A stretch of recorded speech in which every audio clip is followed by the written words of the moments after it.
Look at your fingertips right now.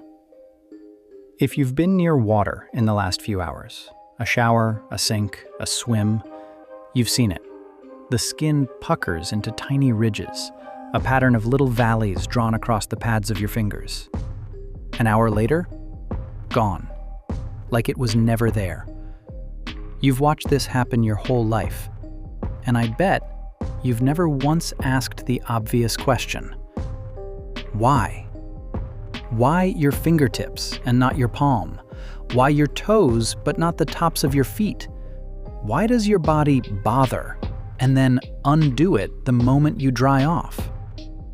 Here's what almost everyone believes. Water soaks into the skin. The skin swells, runs out of room, and buckles into wrinkles. Your skin is a sponge. Leave it in water long enough, and it puffs up like a raisin in reverse. It's clean, it's simple, and it's been in the textbooks for decades. And it is completely, demonstrably wrong. The proof hides in a detail nobody thinks to question. Back in the 1930s, two doctors named Thomas Lewis and George Pickering were treating patients with severe nerve damage in their hands. One day, those hands were left in water, and nothing happened. The fingers stayed perfectly smooth. Soak a healthy hand, and the fingers wrinkle. Soak a hand whose nerves have been cut, and the skin doesn't move. Same water, same time, same fingers. But without a living nerve connecting that fingertip to the brain, the wrinkles never come. Water can't explain that. Water doesn't care whether your nerves are intact. So if it isn't water swelling the skin, what is it? The answer turns everything inside out. Your fingers don't wrinkle because something is being done to them. They wrinkle because your own body is doing it. On purpose. The instant your brain senses your hands are submerged, it fires a signal down through the sympathetic nervous system, the same ancient autopilot that runs your heartbeat and your fight-or-flight response. Deep in your fingertips, tiny clusters of blood vessels called glomus bodies clench and narrow. The flesh beneath the skin deflates and pulls inward. And the skin on top, suddenly with too much surface and too little to fill it, collapses into those ridges. It is not damage. It is not an accident. It is a decision, an automatic, deliberate command your body has carried out without ever asking you every single time you touch water. Which raises a far stranger question. Why would your body go to all that trouble? Nothing in biology is free. Constricting vessels, rerouting fluid, reshaping skin. That costs energy, and it requires machinery that took an enormous span of time to build. Evolution doesn't engineer something this elaborate for nothing. So whatever those wrinkles are for, it must have mattered.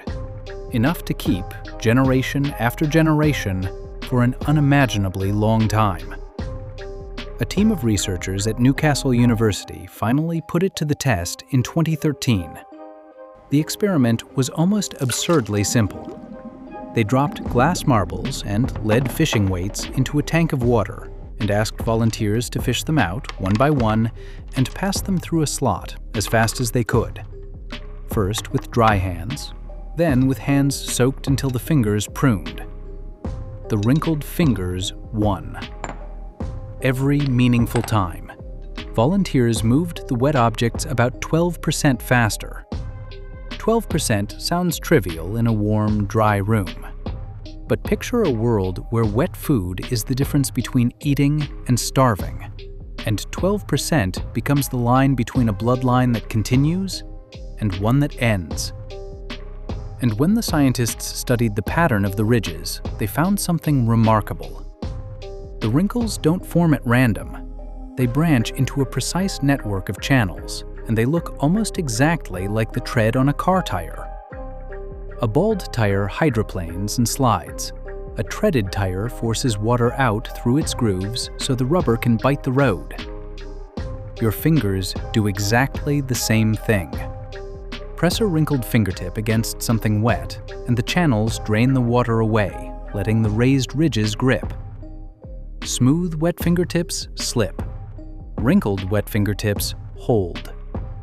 Your fingers weren't failing in the water. They were adapting to it in real time, reshaping themselves into a better tool the instant the conditions changed. And that is the moment this stops being a story about skin and becomes a story about survival. To understand why this is built into you, you have to go back, far back. Picture one of your ancestors, a woman, crouched at the edge of the water somewhere in Africa, more than 100,000 years ago.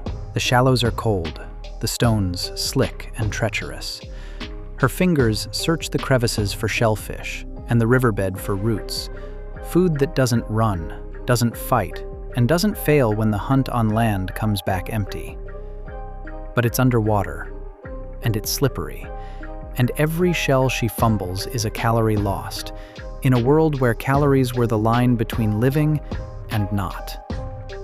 Now imagine two of them, side by side.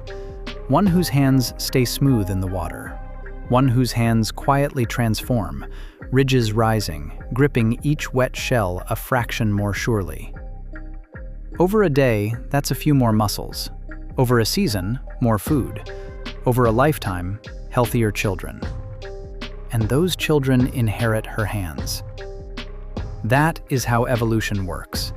Not in a flash, but in a slow, relentless tilt.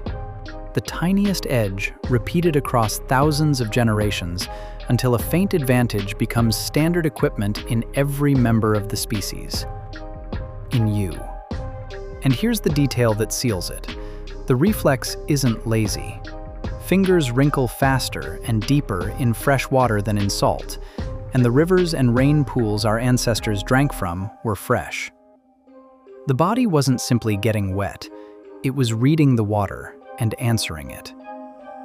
But if these biological treads are so useful, why aren't they on all the time? Why the trouble of switching them on and off?